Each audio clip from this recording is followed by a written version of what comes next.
দেখবো আসলে ডিম পারছে কিনা অথবা বাচ্চা আছে কিনা, না পুরাই খালি।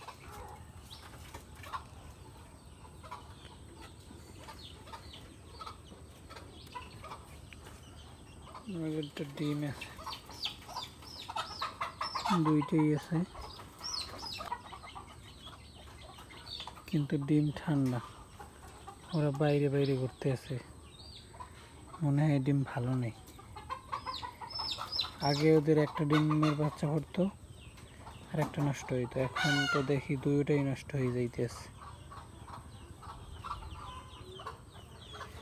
রেখে দিই, দেখি কি হয়। এই যে কবুতরটা দেখতে পাচ্ছেন, এটা ছিল একটা, মানে এটা একটা রেসার কবুতর।